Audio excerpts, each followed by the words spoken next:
ఏ యోగ్యత లేని నన్ను నీవు ప్రేమించినావు దేవా, ఏ అర్హత లేని నన్ను నీవు రక్షించినావు ప్రభువా. ఈనాటి ధ్యానము నిమిత్తమై కొద్ది సమయం మనం 11:30కి స్టార్ట్ చేయటం జరిగింది. 1:30కి ఖచ్చితంగా ముగిస్తాను.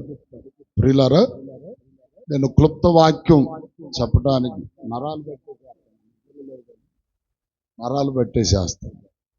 సరే, గమనించండి.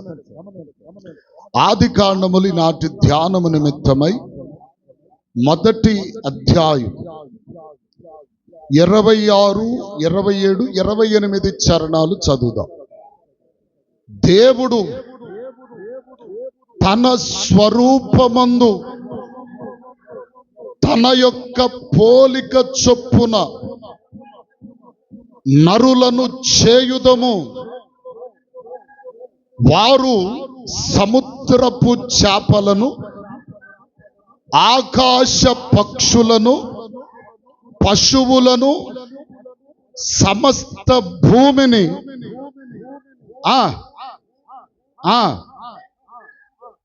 పలికెను, సృజించెను, స్త్రీనిగాను పురుషునిగాను దేవుడు వారిని సృజించెను. దేవుడు వారిని ఆశీర్వదించెను.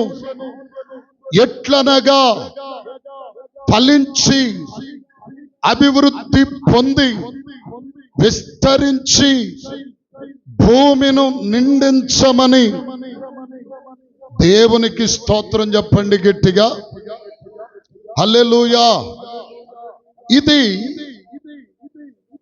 ఈ వాక్యములు మనం చదువుకున్న ఈ భాగమును మనము ఆలోచన చేస్తే, ప్రియులారా, దేవుడు సృష్టి యొక్క నిర్మాణములో అనేక విధములైన కార్యములు జరిగిస్తూ వస్తూ దేవుడు ఒక ఆలోచన కలిగి ఉన్నాడు. ఏమనంటే, ఈ భూమినంత ఏలుబడి చేయుటకు ఒక మానవుని చేయుదము అనుకున్నాడు. అనుకొని దేవుడు స్త్రీనిగాను పురుషునిగాను మానవులను చేశాడు. ఆ మానవులను చేసి ఎలా చేశాడంటే, అక్కడ వ్రాస్తూ అంటాడు, తన స్వరూపములో తన పోలిక చొప్పున చేశాడట. స్తోత్రం చెప్పండి గట్టిగా. ఎలా చేశాడు దేవుడు మనుష్యులను? ఆయన రూపమందు ఆయన యొక్క పోలిక చొప్పున. ప్రియులారా, దేవుడు మనుష్యులను చేశాడు. ఏమండి? ఆయన రూపములో. ఇప్పుడు మనిషి రూపము ఎవరి రూపమయ్యంటే దేవుని యొక్క రూపం. మనుష్యుడు, గమనించండి, ఏమండి, దేవుడు ఇదిగో ఎలాగూ మనుష్యుని సృజించాడంటే ఆయన రూపము, రెండవదిగా ఆయన పోలికలో మనుష్యుని చేశాడు. ఇలాగు చేసి దేవుడు ఏం చేశాడంటే వారిని ఆశీర్వదించాడు. స్తోత్రం చెప్పండి గట్టిగా. ఇక్కడ మీరు పాఠం అర్థం చేసుకోవాలి. దేవుడు మనుష్యులను ఆశీర్వదించాడు. ఎప్పుడు ఆశీర్వదించాడయ్యా అంటే, ఇదిగో ప్రియులారా, దేవుడు నరులను ఆయన రూపములో ఆయన పోలికలో చేసి, ఇదిగో ప్రియులారా, వారిని ఆశీర్వదించాడు. ఎందుకు? ఇప్పుడు మనుష్యుని చూసినప్పుడు మనుష్యుని యొక్క జీవన విధానము ఎలా ఉందంటే సేమ్ టు సేమ్. దేవుని రూపం చెప్పాలి, దేవుని రూపం మనిషిలో కనబడుతుంది. దేవుని పోలిక మనుష్యునిలో కనబడుతుంది. అయితే దేవుడు వారిని చూచినప్పుడు దేవుడు అనుకున్నాడు, వీరు అచ్చం నాకులాగానే. చెప్పండి, ఎట్టున్నారు? నాకులాగానే ఉన్నారు. నాకులాగా ఉన్నారు కనుక, నాకులాగా అంటే ఇక్కడ రెండు విషయాలు చెప్పాలి. ప్రియులారా, దేవుడు మనుష్యులను చేసినప్పుడు ఎలా చేశాడంటే తన రూపం అంటే మనిషి యొక్క రూపం, బయటకు కనబడేది రూపం. ఆ రూపము ఎలా ఉన్నదంటే దేవుడు ఎలా ఉన్నాడో చెప్పరే. దేవుడు ఎలా ఉన్నాడో మనుషుడు కూడా అలా ఉన్నాడు. ఇది బయటకు కనపడేటువంటిది. మరి పోలిక అనేటువంటిది ఏమిటంటే ఇన్సైట్, లోపల ఉండేది. లోపలంటే చెప్పరే ఎలా ఉండేది? లోపల హృదయంలో పోలిక అంటే స్వభావం, నడవడి, ఆలోచన. ఇదిగో ప్రియులారా, ఆ ప్రతి విధానమును దేవుడు అంటాడు పోలిక అంటాడు.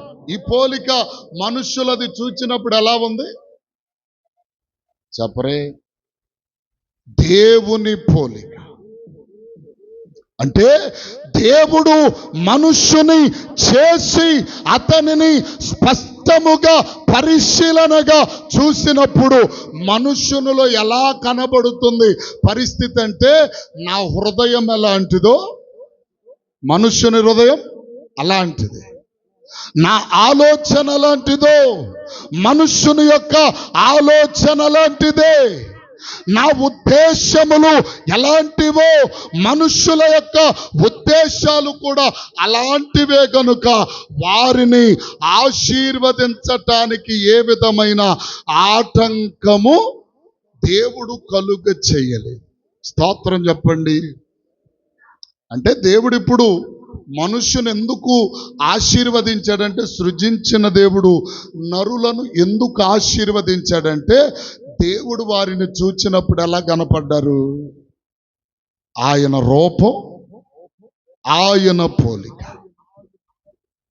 ఆయన రూపం చెప్పండి, ఆయన పోలిక. అలాగే దేవుడు ఎవరిని ఆశీర్వదిస్తాడయ్యా అంటే, ఎవరైతే దేవుని రూపము కలిగి ఉంటారో, దేవుని పోలికలో ఎవరైతే నడిపించబడతారో, ఇదిగో వారిని దేవుడు నిశ్చయముగా ఆశీర్వదిస్తాడు. చెప్పండి ఆమేన్. ఏమంటే ఆశీర్వాదాలు వద్దా? మరి ఆమెను అంటానికి ఆలోచిస్తారేంటి? ఏమండి ప్రియులారా, ఇదిగో దేవుడు ఆశీర్వదించిన మానవుడు దేవుడిచ్చిన ఆశీర్వాదమును బట్టి అతడు నడిపించబడుతూ గర్వించి గర్వంతుడై, ఇదిగో ప్రియులారా, చెడు నడతను నడిపించబడటం ప్రారంభించాడు. ఆ నడత ఎప్పుడైతే మనిషి జీవితములు వచ్చిందో అప్పుడే మనిషిని మరణము ఏలుబడి చేస్తుంది. అందుకని వాక్యం అంటుంది, ఏమండి? వాక్యం అంటుంది, దేవుని అతిక్రమమే పాపము, ఆ పాపమే మనిషిని మరణానికి నడిపిస్తుంది అంటాడు. అయితే ఇప్పుడు వాక్యములో మనం చూస్తే దేవుని రూపములో దేవుని పోలికలో ఉండవలసిన ఈ మానవుడు ఆఖరికి ఎలా మార్చబడిపోయాడయ్యా అంటే, చూడండి, ఆదికాండం 6వ అధ్యాయం 8వ వచనమా చదువు.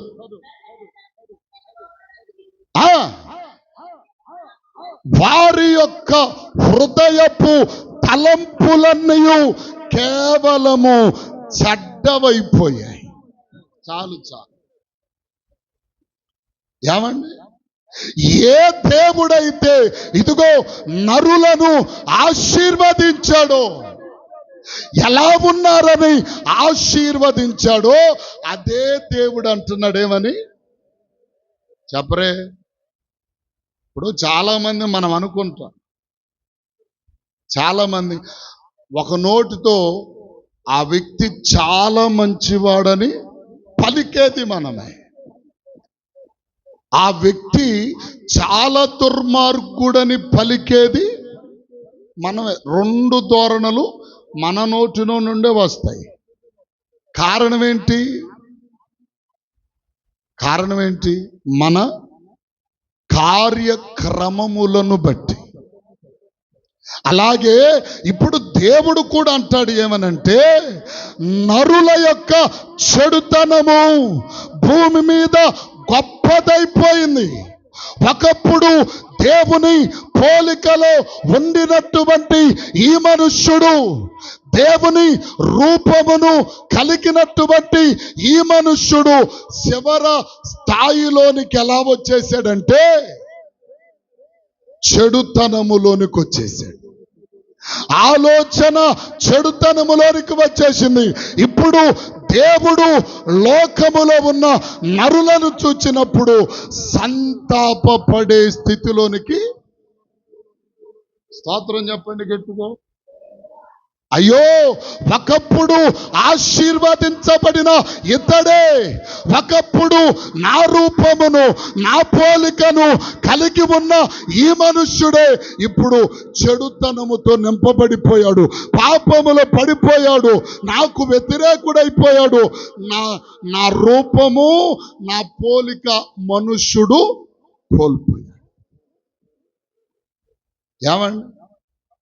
నా రూపం చెప్పరే. కొంతమందికి అప్పుడప్పుడు వస్తుంది రాక్షస రూపం కదా, రాక్షస రూపం. అయితే ప్రియులారా, దేవుడు అంటున్నాడు అక్కడ, ఏమంటున్నాడు 5వ చరణంలో, భూమి మీద గొప్పదనియు వారి హృదయపు యొక్క తలంపులలోని ఊహ ఎల్లప్పుడూ చూచి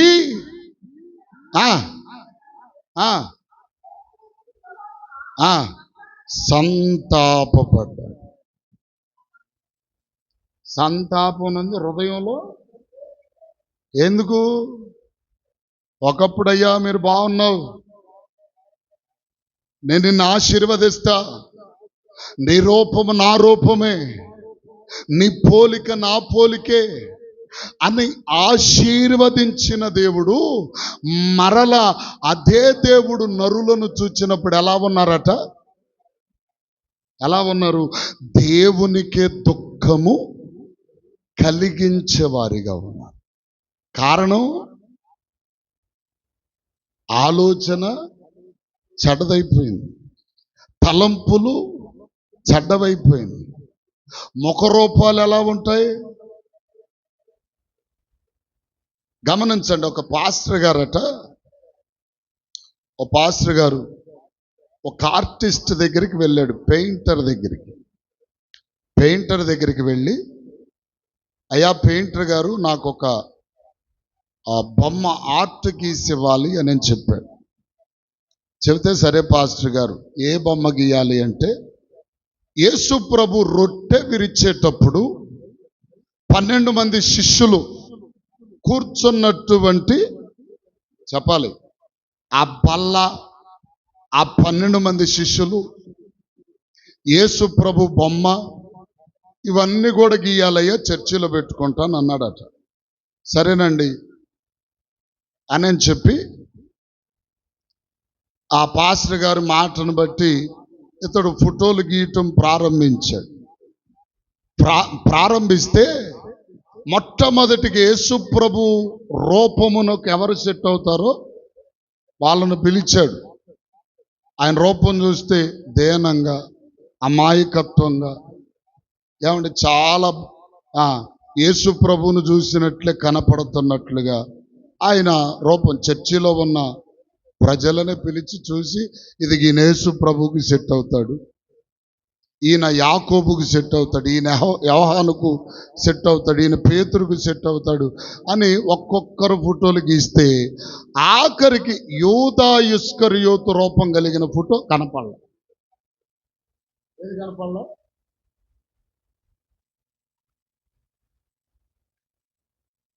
యూదా ఇస్కరియోతు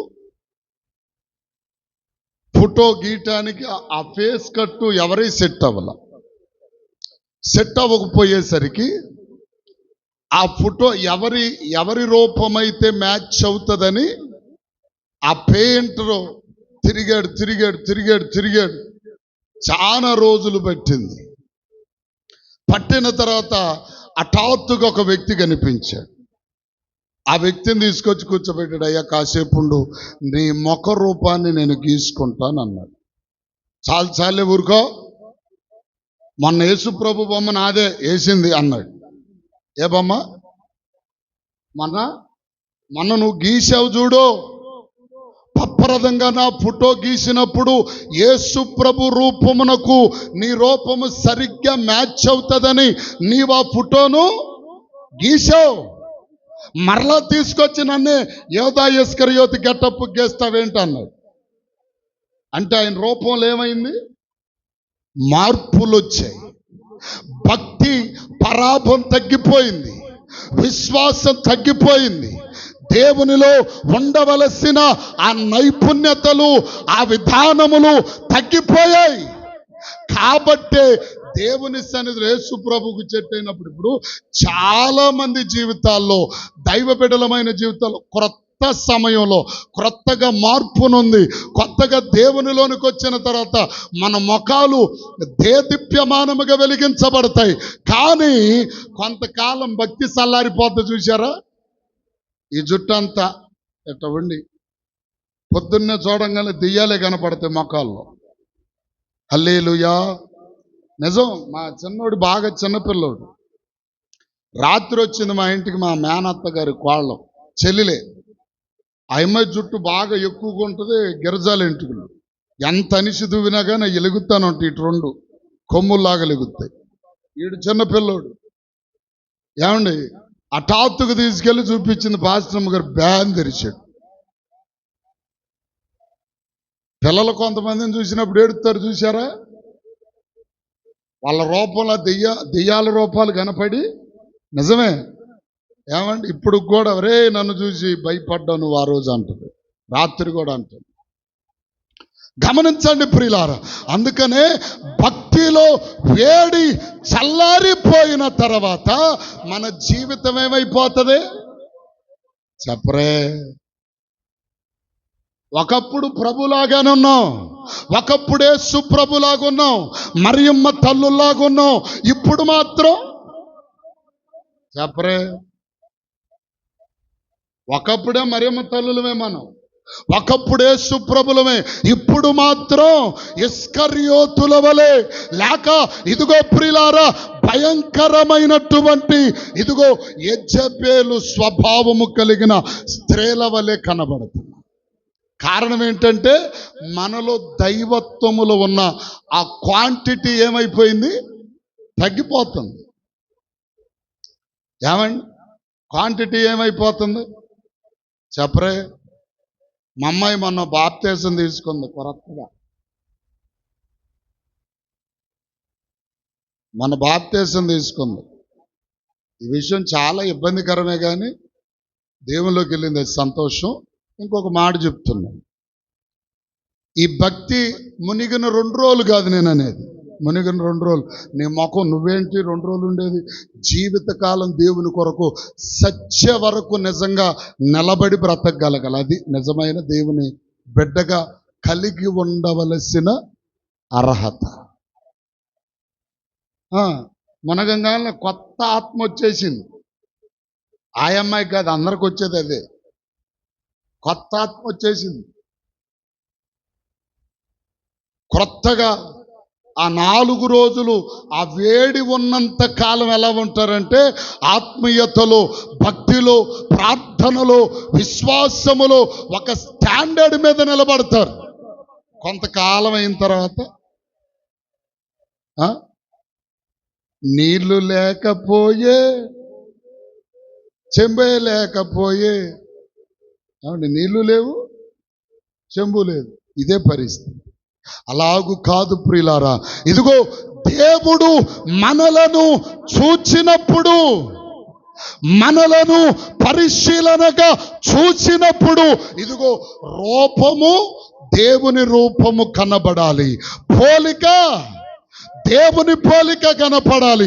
అయితే రాను రాను మనుష్యుల యొక్క జీవిత నడిపింపు విధానము ఎలాగు మారిపోయిందంటే, చెడుతనము విస్తరించిపోయింది. నరుల హృదయపు ఆలోచన బహు చెడ్డది అయిపోయింది. అయితే దేవుడు చూచి దుఃఖపడ్డాడు. దుఃఖపడి దేవుడు అంటున్నాడు ఏమన్నా తెలుసా? నరులను భూమి మీద లేకుండా నిర్మూలము చేయడానికి దేవుడు పూనుకున్నాడు. ఇంకొక మాట చెప్పనా, మన ప్రాంతానికి వచ్చిద్దో రాదో తెలియదు, ఆల్రెడీ పాకిస్తాన్కి మన ఇండియాకి దగ్ దగ్ దగ్ దగ్ స్టార్ట్ అయ్యింది. నేను అనుకున్నాను అది స్టార్టింగ్ పాయింట్లో కొంతమంది పురుషులను చంపేశారు. ఆ సమయం ఏదంటే దైవజనుడైన ప్రవీణ్ పగడాల గారిని చంపినటువంటి సమయం. దైవజనుని మీద భయంకరమైన నిందలు మోపారు ఈ ప్రపంచం అంతా. మోపిన తర్వాత జరిగిందేంటో తెలుసు, అనేక మంది అతి దారుణంగా, నిజంగా అన్యాయంగా, ఏమండి, ఏమి ఎరుగనటువంటి నూతన దంపతులను కూడా చంపేశారు. నూతన దంపతులలో భర్తను టార్గెట్ పెట్టింది ఎవరి మీద అంటే పురుషుల మీద. నేను అప్పుడు అనుకున్నాను, నిజంగా నాకొచ్చిన ఆలోచన చెప్తున్నా, దైవజనుల మీద, చర్చల మీద, దేవుని కార్యాల మీద రకరకాలైన దాడులు జరుగుతున్నాయి కనుకనే ఈ భారతదేశానికి ఇటువంటి పరిస్థితి. ఇది నా దేశమే, నా దేశంలో జరుగుతున్న ఈ దుశ్చర్యను బట్టి కూడా నాకు కూడా బాధే. ఒక ఏంటి భారతీయుడుగా. కానీ ఇదెందుకు జరుగుతున్నదంటే దాని మీద చాలా విధానాలైన ప్రశ్నలు, ఆలోచనలు వస్తున్నాయి. నేను అంటాను, దేవుని ఉగ్రతకు ఆ యొక్క అవకాశమును కలిగిస్తుంది ఎవరో. ఏమండి, ఇప్పుడు వాళ్ళ దగ్గర అంటే 3 అణుబాంబులు ఉన్నాయంట. ఎవరి దగ్గర? పాకిస్తాన్. నేను వెళ్ళి మొన్న చూసి వచ్చా. నిజమే, నేను చూడటం కాదు, ఎవరు అనుకుంటుంటున్నాను. అక్కడికి వెళ్ళలేకే పాస్టర్ గారు ఎక్కడ ఏమంటారని అడిగారు బాంబులు. దేవునికి స్తోత్రం, నన్ను పట్టుకుపోతారని చూడు ఎవరన్నా వచ్చి. ఏమండి, గమనించండి. చూడటానికి లావుగా పండగ బాగున్నాను కదా, ఈడే ఉగ్రవాది అనుకొని తీసుకొని వెళ్ళొచ్చు. కానీ గమనించండి ప్రియులారా, నేను ఎందుకు చెప్తున్నానంటే, మన భారతదేశం మంచి ఆపదలో పడేటువంటి పరిస్థితి వచ్చింది. కాబట్టి మనం అందరం ఏం చేయాలి? ప్రార్థన చేయాలి. ఏమండి, శత్రు సైన్యమును ఓడించగలిగిన సామర్థ్యత కలిగిన దేవుని బిడ్డలు ప్రార్థన చేస్తే దుష్టుడు వెనుతిరిగి చూడకుండా పారిపోతాడు. దేవునికి స్తోత్రం చెప్పండి, ఆమేన్. అయితే ప్రియులారు, ఇప్పుడు ఏమిటంటే, పాఠం ఏమిటంటే, వారి దగ్గర 3 అణుబాంబులు ఉన్నాయంట. ఒకవేళ భారతదేశం మీద వేస్తే గడ్డి కూడా మొలదంట, కొన్ని సంవత్సరాలు గడ్డి మొలదు. మరి మనుషులు ఎలా బతుకుతారు? భయంకరమైన పరిస్థితి. నేను ఇంతకుముందు ఒక దేశములో అణుబాంబు వేసిన చోట కొంతమంది ఉన్నారు, చూశాను. వాళ్ళంతా అంగవైకల్యము కలిగి భయంకరమైన పరిస్థితిలో ఉన్నారు. అయితే మన భారతదేశంలో అనేక మంది దైవ భయం కలిగి దేవుని విషయంలో ప్రియులార ప్రార్థించేవారు అనేక మంది ఉన్నారు. ఎవరు? మనం క్రైస్తవులుగా మన దేవునికి ప్రార్థన చేస్తే ఏమండి, వారు అల్లాను పూజించేవారు అల్లాకు, ఏమంటే ఇతరితర దేవుళ్ళను పూజించేవారు కూడా వారికి పూజలు చేస్తున్నారు. ఏ విధము చేతనైనా ప్రభు గొప్ప కార్యం మన దేశం పట్ల జరిగించునుగాక. చెప్పండి ఆమేన్. ఎందుకు వస్తుందయ్యా అని ఆలోచించినప్పుడు ప్రజల యొక్క మనసు చెడిపోయింది, ప్రజల యొక్క తలంపులు చెడిపోయాయి, ప్రజల యొక్క ఉద్దేశములు ఇదిగో ప్రియులారా ఎలా ఉన్నాయంటే చెడిపోయాయి. గనుకనే దేవుడు ఏం చేశాడు తెలుసా? ఇదిగో ప్రియులారా, గోపురమును కట్టేటువంటి సమయములో ప్రజల యొక్క భాషలను తారుమారు చేసేశాడు. ఆ మాట చూడండి, 11వ అధ్యాయం ఆదికాండం. వీళ్ళు ఏమనుకుంటున్నారు? చదవండి 4వ వచనం.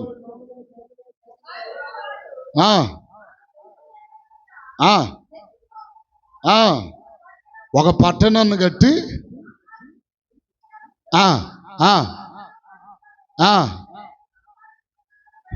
రండని అనగా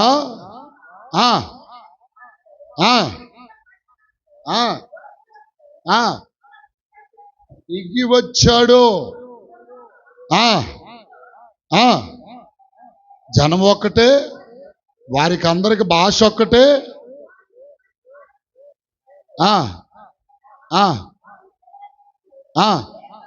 ఏ పని అయినను దేవునికి స్తోత్రం కలుగును గాక. అక్కడ అంటాడు వారి భాషను తారుమారు చేశాడంటే ఒకరి మాట ఒకరికి అర్థం కాకుండా చేశాడు. ఎందుకు? వీరి తలంపులు ఎలా ఉన్నాయి, వీరి ఆలోచనలు ఎలా ఉన్నాయి?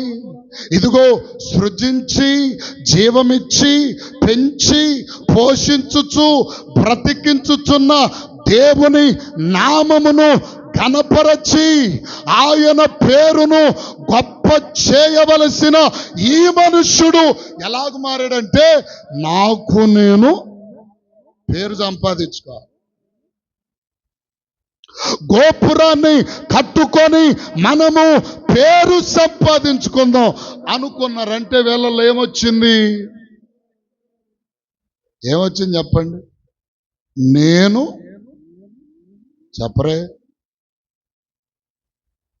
నేను పేరు సంపాదించుకోవాలి, నేను చెప్పరేమండి అమ్మా, నేను పేరు సంపాదించుకోవాలి. కొంతమంది మాట ఏమంటారండి, ఏమండి నా ఇల్లు ఎలా కట్టానో తెలుసా? దేవుని కృపను బట్టి నేను ఇల్లు కట్టుకున్నాను చెప్పరే అనేవాళ్ళు చాలా తక్కువ. అంటే అక్కడేం కనిపించాలా? నేను అంటే మనుష్యుల యొక్క ఆలోచన దేవుని మీద నుండి ఏమైపోయింది? తప్పిపోయింది. మనుష్యుల మీద నుండి తొలగించేశారు. గనుకనే దేవుడు అంటాడు వీరి భాషను తారుమారు చేసేస్తే ఇదెంతటితో ఆగిపోతుంది. స్తోత్రం చెప్పండి గట్టిగా. ఏమన్నా? అందుకనే మనుష్యుని తలంపు ఇదిగో ఆ పోలిక రూపము దేవునికి నచ్చినదిగా ఉండాలంటే మనం ఎలా ఉండాలంటే మన తలంపు ఆలోచన ఎప్పుడు ఎవరి వైపు కేంద్రీకరించాలి? దేవుని వైపే. దావీదు అంటాడు, నేను ముగిస్తాను, ఇంకా దూరం వెళ్ళే ఇది లేకుండా నేను ఈ మాట ఒక్కటి చెప్పి ముగిస్తాను. దావీదు అంటాడు, దావీదు ఎక్కడివాడు, ఏ స్థలములో ఉన్నవాడు, ఏ స్థితిలోనికి వచ్చిన వాడంటే ఇదిగో ప్రియులారా ఇప్పుడు రాజయ్యాడు, రాజ్యపు ఇదిగో ఆధిపత్యమును చలాయిస్తున్నాడు. అలాంటి దావీదును అనేక మంది అనుచరులు వచ్చి, రాజా నీకేంటయ్యా, నీకేంటి, నువ్వు రాజు, నువ్వు గొప్పోడు, నువ్వు అది ఇది అని చెప్పి మొలగ చెట్టు ఎక్కిస్తున్నారు. మొలగ చెట్టు ఎక్కించటానికి ప్రయత్నించారు దావీదు యొక్క స్నేహితులు, అటు చుట్టూ ఉన్నవారు. వెంటనే దావీదు అంటాడు, అయ్యో అది చాలా పొరపాటు, నేను ఈ స్థితికి రావటానికి నా దేవుడే కారకుడు అన్నాడు. స్తోత్రం చెప్పండి గట్టిగా. ఎవరిని బట్టి అతిశయపడ్డాడు? ఎవరిని బట్టి అతిశయపడ్డాడు? దేవుని బట్టి. ఈరోజు మన అతిశయం ఏంటి? ఎవరిని బట్టి గర్వించాడు? దావీదు వారికి చెప్తాడు, అయ్యా ఒకప్పుడు అడవిలో గొర్రెలు కాచుకుంటూ బ్రతకవలసిన నన్ను, ఇదిగో గొర్రెల వెంట తిరగవలసిన నన్ను ఒక సింహాసనం ఇచ్చి రాజ్యాధికారమును నాకు కట్టబెట్టినది నా దేవుడు. స్తోత్రం చెప్పండి గట్టిగా. ఈ స్థితిని ఇచ్చింది ఎవరు? కానీ కొంతమంది ఎలా ఉన్నారు? ఇర్మియా పుస్తకం రండి.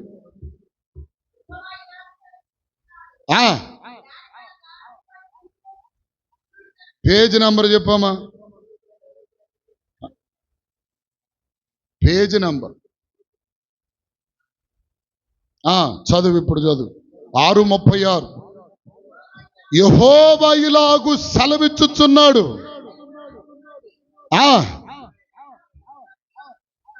అతిశయ పడకూడదు.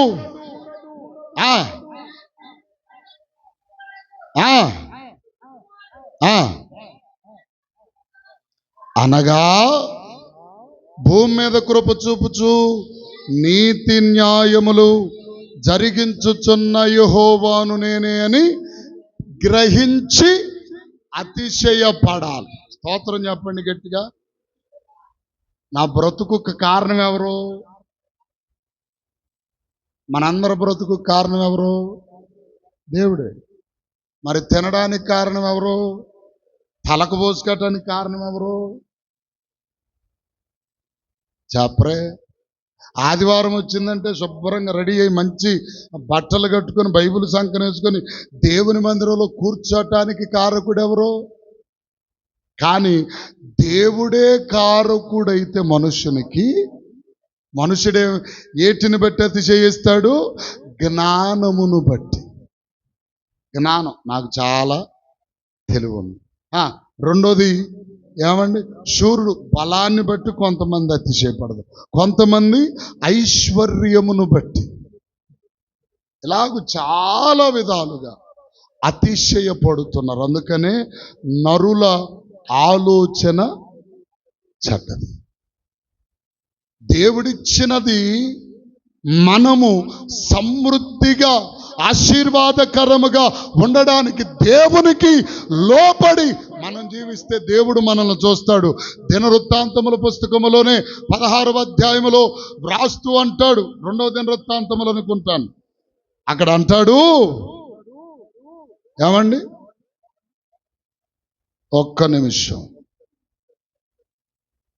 16:9 యథార్థ హృదయులైన వారిని బలపరచుటకై యెహోవా కనుదృష్టి లోకంలో చూస్తానే ఉందంట ప్రతి ఒక్కరిని. ఏమెలా ఉంది? వీడు ఎలా ఉన్నాడు, ఇతను ఎలా ఉన్నాడు. దృష్టి మనుషుల మీద ఆయన తన దృష్టి ఉంచినప్పుడు కొందరి అభిప్రాయాలు దేవునికి విరోధంగా, కొందరి అభిప్రాయాలు దేవునికి దగ్గరగా ఉన్నాయి. కాబట్టి దేవుడు చూసి సంతాప పడుతున్నాడు. స్తోత్రం కలుగునుగాక. కాబట్టి ఈరోజు మన అతిశయం, దేవుడు మనకి రూపం ఇచ్చాడు. ఏమండి, మన జీవితానికి ఒక స్థిరత్వమును, ఆశీర్వాదమును, కృపనిచ్చి ఈ రీతిగా నిలిపాడంటే మనం బ్రతికి ఉన్న దినములన్నీ ఆయన కొరకు బ్రతకగలిగితే, నిలబడగలిగితే దేవుడు నిశ్చయంగా నిన్ను నన్ను ఆశీర్వదిస్తాడు. ఆశీర్వాదాలు కావాలంటే ఏం కావాలో చెప్పరే. మన రూపం ఎట్టుండాలి చెప్పరే. దేవుని రూపం కావాలి, మన పోలిక దేవుని పోలిక కావాలి. మొన్న ఒక పాస్టర్ గారు ఒక మాట చెప్పాడు. విజయవాడ హోసన్న మినిస్ట్రీ రమేష్ గారు, ప్రియులరందరూ ఇలాగే ప్రార్థనకు వచ్చారంట. రాత్రి ఆల్ నైట్, అది రాత్రి ఆల్ నైట్. రాత్రి ఆల్ నైట్ అయితే ఆల్ నైట్కి ప్రేయర్కి వచ్చారు, అందరూ ప్రార్థనలు ఉన్నారు. ప్రియులరా, మధ్యలో ఎక్కడో ఒక డ్రామా జరుగుతుందంట. ఆ డ్రామాలో ఒక వ్యక్తి ఏం చేశాడంటే దెయ్యం గెటప్ వేసాడు. మొఖమ్మంతా నల్ల రంగు వేసుకొని, ఇక్కడ 2 కూరలు పెట్టుకొని, పళ్ళు లాగబెట్టి, ఇవన్నీ చేసి ఏమండి బాగా భయంకరమైన విధానంలో ఉన్నాడంట. సరే, పాస్టర్ గారు ఏదో దెయ్యాన్ని గురించి మాట్లాడుతూ ఉన్నాడు. ఏమండి ఆ సమయం లేదో నేను సరిగ్గా వినలా మాట, చాలా ఇదిగా ఉంది ఆ మాట. ఏమండి అతడు చర్చి దగ్గరికి వచ్చాడట. చర్చి దగ్గరికి వచ్చాడు, అప్పుడే కరెంటు పోయిందంట. ఎవరు? సైతాన్ రూపం వేసుకున్నవాడు చర్చిలోకి వచ్చాడు. సాతాన్ని ఎదిరించే శక్తి కావాలని ప్రార్థన చేయమన్నారట. ఎవరు? పాస్టర్ గారు చేస్తా ఉన్నారంట. అంతలోకే సాతాను గాడు వచ్చినట్టుగా ఆయన వచ్చాడు. వచ్చేసరికి ఏమండి ఈడెవడైతే సాతాను గెటప్ వేసుకున్నాడో వాడి భార్య దగ్గరికి వెళ్ళాడంట. ఎవరు?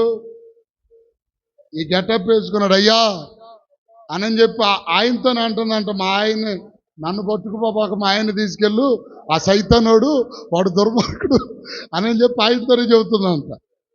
ఈయన ఎమ్మటలు వేసాడంట, నువ్వే నాకు ఈ సాతాను గెటప్లో ఉండలేకే ఏమకు అర్థం కాల.